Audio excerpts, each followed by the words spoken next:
नमस्कार। आज हम सेक्शन 6 और 7 लिमिटेशन एक्ट के देखेंगे। सेक्शन 6 जो है वो लीगल डिसेबिलिटी के बारे में बात कर रहा है। अब ये लीगल डिसेबिलिटी कैसी है? लीगल डिसेबिलिटी जो होती है वो 3 प्रकार की होती है, माइनर, इनसेन और इडियट। माइनर यानी 18 साल से कम, 18 साल से कम के एज का कोई भी व्यक्ति जो है वो माइनर कहलाता है। इनसेन और इडियट जो होते हैं वो पागल की कैटेगरी में आते हैं, जिनका जो क्या कहते हैं अपने मानसिक स्थिति जो है वो स्वस्थित में नहीं होती, मानसिक स्थिति ठीक स्थान पर नहीं होती।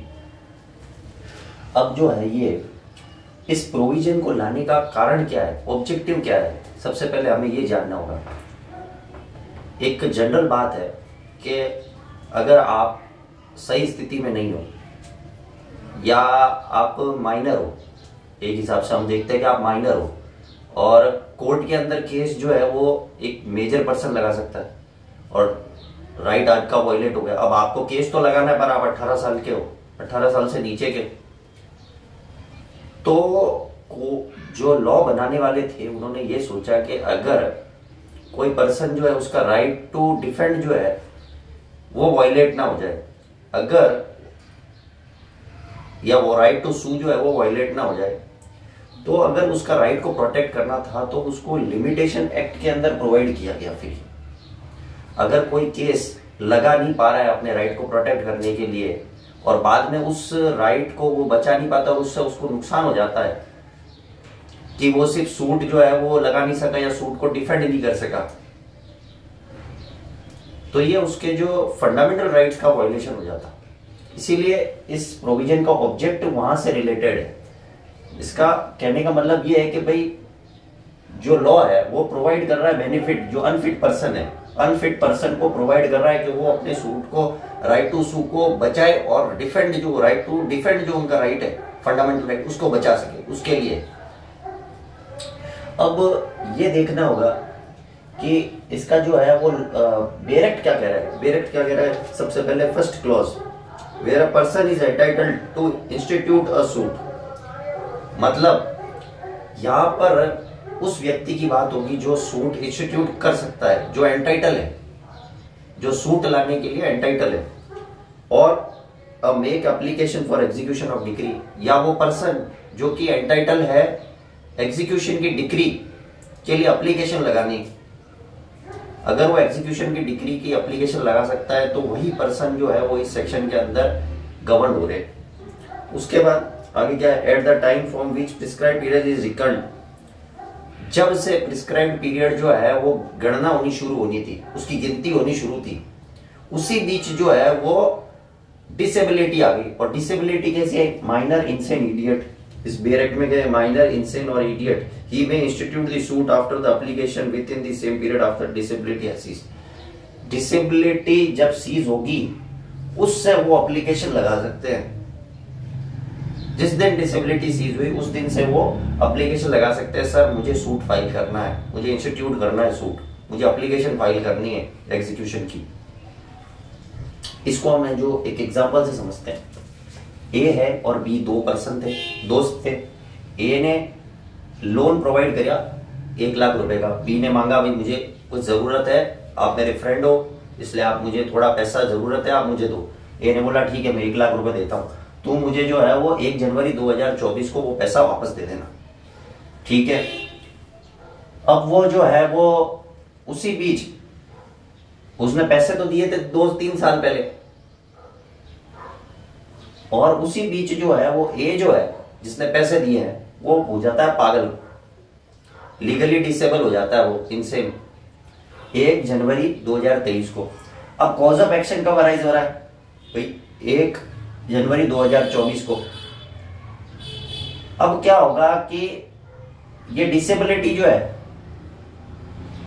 ये कब अराइज होगी? ये डिसेबिलिटी जो है कब खत्म? जब खत्म होगी उससे 3 साल मिलेंगे। जिस तारीख को उसकी डिसेबिलिटी खत्म हुई है उस तारीख से उसे वापस 3 साल मिल जाएंगे, क्योंकि कॉन्ट्रैक्ट का जो लिमिटेशन पीरियड होता है वो 3 साल होता है। उसके बाद इसका सेकंड प्रोविजन क्या कह रहा है? Where such person is at the time from which the prescribed period is reckoned after the 2 disabilities मतलब जिस दिन से जो लिमिटेशन पीरियड की गिनती होनी थी उस दिन से उसको 2 डिसेबिलिटी थी। बिफोर और where the before his disability has ceased he is affected by another disability. एक डिसेबिलिटी खत्म होने से पहले पहले दूसरी डिसेबिलिटी आ गई। He may institute the suit or make application within the such same period after the both disability has ceased। तो वो पर्सन जो है वो सूट और एप्लीकेशन दोनों लगा सकता है जब वो दोनों डिसेबिलिटी खत्म हो गई हो। खत्म होने के बाद वो दोनों डिसेबिलिटी खत्म होने के बाद वो सूट और एप्लीकेशन फाइल कर सकता है। अब इसको एक एग्जांपल से और देखते हैं। जैसे कि ए है और बी है, 2 पर्सन थे। ए ने बी के साथ कॉन्ट्रैक्ट किया और जो है वो उसने रिफ्यूज कर दिया अपना पार्ट परफॉर्म करने के लिए। ये भाई मैं आपकी कार जो है वो खरीदना चाहता हूँ। बी ने बोला, ए ने बोला कि भाई मैं आपकी कार जो है वो खरीदना चाहता हूँ 6 लाख रुपए में। उसने पैसे दे दिए और बी ने जो है वो कार डिलीवर नहीं की। अब जो है वो कॉज ऑफ एक्शन अराइज हो गया। कॉज ऑफ एक्शन अराइज हो गया क्योंकि वो कार दे नहीं रहा था।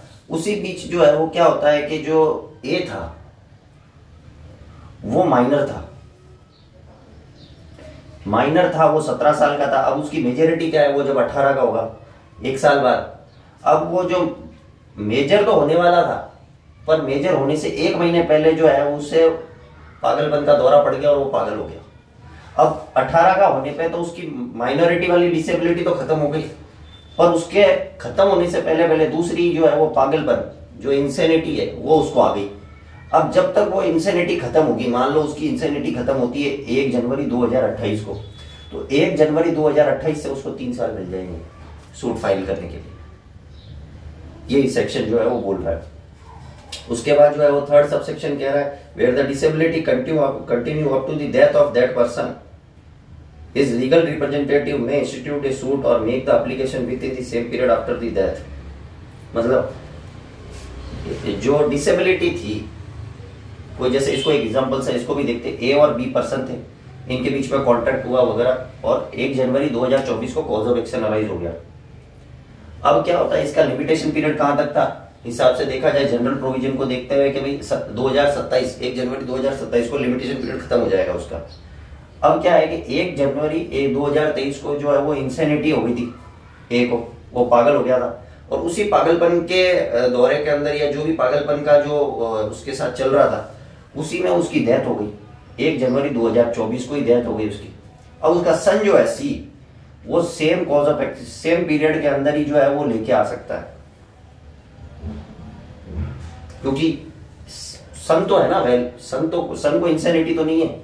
सन तो एकदम सन जो है वो मेजर है और साउंड माइंड है, तो उसको सेम पीरियड के अंदर जो है वो सूट फाइल करना होगा। अब इसी के अंदर एक ट्विस्ट आ गया। जैसे मान इसका 4th क्लॉज क्या कह रहा है उसी के बारे में। अगर जो है ये इंसान था, डेथ हो गई, अब उसके बाद जो है वो सी जो है वो खुद माइनर निकला उसका लड़का।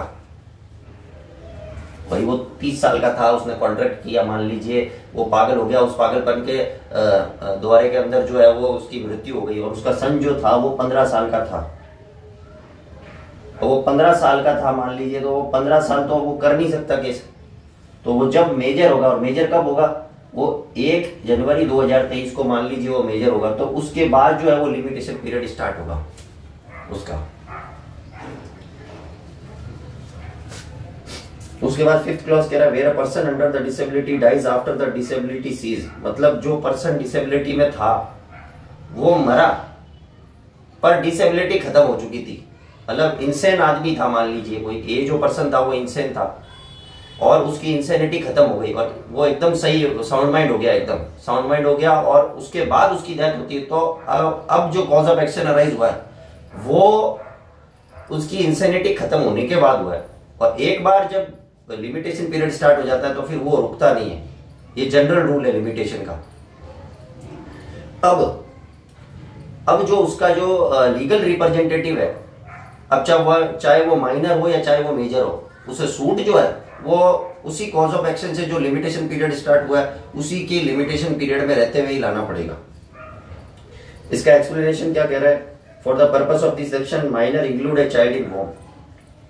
माइनर की डेफिनेशन जो है वो सब जगह दे रखी है 18 साल से कम। पर यहाँ पे जो है वो 18 साल से कम तो है, पर जो बच्चा अगर माँ की कोख में, तो उसे भी जो है वो माइनर माना जाएगा, चाइल्ड इन वोम।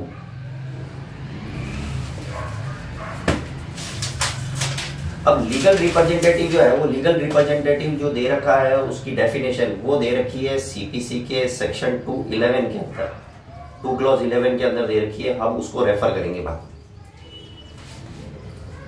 इसके साथ अब इसकी अप्लीकेबिलिटी, इसकी अप्लीकेबिलिटी कहाँ है?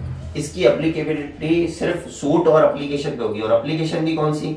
एग्जीक्यूशन की एप्लीकेशन। नॉर्मल अपने क्या कहते हैं अपील, या फिर जो नॉर्मल एप्लीकेशन होती है एग्जीक्यूशन को छोड़ के, उन पे ही अप्लाई नहीं होता। उसके बाद जो है अब ऑर्डर 32 जो है वो सीपीसी का, इसके अंदर हम थोड़ा सा कॉन्ट्रैक्ट्स में लेते हैं। ऑर्डर 32 जो कहता है अगर माइनर या डेथ वगैरह हो गई तो उसका जो नेक्स्ट फ्रेंड है वो सूट ला सकता है। हाँ जी, लिमिटेशन में है, अब बहुत जरूरी है उसको सूट फाइल करना, तो उसका नेक्स्ट फ्रेंड ला सकता है। सीपीसी उसको इतनी पावर देता है कि उसका नेक्स्ट फ्रेंड जो है वो सूट लेके आ सकता है। पर नेक्स्ट फ्रेंड जो है वो गुड फेथ में रहते हुए काम करेगा। अगर वो गुड फेथ नहीं रखता है और इलीगल मीन्स के साथ अगर वो सूट फाइल करता है, तो जब माइनर जो है वो बड़ा हो जाएगा, जो मेजर हो जाएगा, या जो इनसेन पर्सन है वो सेन हो जाएगा, साउंड माइंड हो जाएगा, तब वो उस जजमेंट को चैलेंज कर सकता है कोर्ट के अंदर।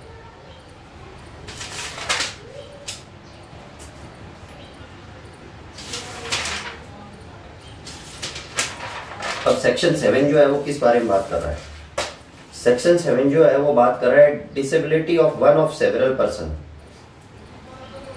मान लीजिए कॉन्ट्रैक्ट था, ए बी सी जो है वो पार्टनर थे, उन्होंने डी के साथ कॉन्ट्रैक्ट किया।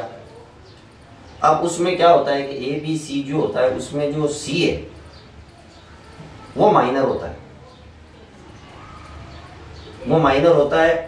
तो अगर उनको माइनर के बिहाफ पे सूट फाइल करना है तो उन्हें माइनर को डिस्चार्ज करना होगा, मतलब माइनर की जो लायबिलिटी है उसे डिस्चार्ज करना होगा। अगर वो माइनर की सारी लायबिलिटी जो अपने सर ले लेते हैं कि नहीं, इसकी अगर जो भी कोई गलती होगी तो वो हम भरेंगे ए और बी, तो जो है वो सूट फाइल किया जा सकता है सी के बिहाफ पर जो माइनर है। उसके बाद एक्सप्लेनेशन 1 जो इसकी क्या कह रहा है, where section applies to the discharge for every kind of liability include liability in respect of any immovable property. ये सेक्शन जो है ये सारी लायबिलिटीज को मानेगा, और लायबिलिटी कौन सी? इमूवेबल प्रॉपर्टी की लायबिलिटी को भी मानेगा साथ में। एक्सप्लेनेशन 2 कह रहा है for the purpose of this section the manager of A Hindu undivided family governed by the Mitakshara law shall be deemed to be capable of giving a discharge without the concurrence of the other member of the family only if he is in management of the joint family property। जो Hindu undivided family होती है उसका जो manager होता है वो कर्ता होता है, और कर्ता जो है वो मिताक्षरा लॉ से जो है गवर्न होता है। अगर हम इसे डीम्ड केपेबल मानेंगे कि हाँ उसके पास पावर है, हम उससे मानेंगे कि ये पावर है उसके पास डिस्चार्ज करने की, चाहे वो किसी की कंसेंट ले या ना ले एचयूएफ के अंदर, ज्वाइंट हिंदू फैमिली प्रॉपर्टी के अंदर। पर शर्त यह है कि जो ज्वाइंट हिंदू प्रॉपर्टी होगी उसके अंदर उसका मैनेजमेंट में होना जरूरी है। इसका अलावा जो जनरल प्रोविजन है वो क्या कह रहा है, where one of several person jointly entitled to the institute suit और make application for the execution of decree under any such disability discharge can be given without the concurrence of person the time which run against them all. और इसके अंदर same provision है 6 का, बस इसके अंदर जो है पर्सन्स जो है वो ज्यादा है, सेवरल पर्सन्स है इसके अंदर। और जो लिमिटेशन पीरियड जो एक बार चालू हो गया तो वो स्टॉप नहीं होगा, चालू होगा तो वो सबके खिलाफ एक साथ होगा, सबके साथ होगा। वो ऐसा नहीं है कि ए और बी के अगेंस्ट हुआ सी के अगेंस्ट हुआ, नहीं। लिमिटेशन पीरियड जो है वो सबके लिए एक होगा और सबके एक ही बार में चलेगा वो। But where no discharge can be given time will not run against any of them until of them capable of giving such discharge. और जब तक वो लिमिटेशन पीरियड का स्टार्ट होगी, जब तक डिस्चार्ज नहीं किया जाएगा उसकी लायबिलिटी से, कोई पर्सन जो है इंसेन है इडियट है या माइनर है, जब तक उसकी लाइबिलिटी जो है वो डिस्चार्ज हो जाए तब तक जो है वो लिमिटेशन पीरियड का फायदा उन्हें नहीं मिलेगा। थैंक यू, मुझे लगा आपको समझ में आया होगा। Thank you.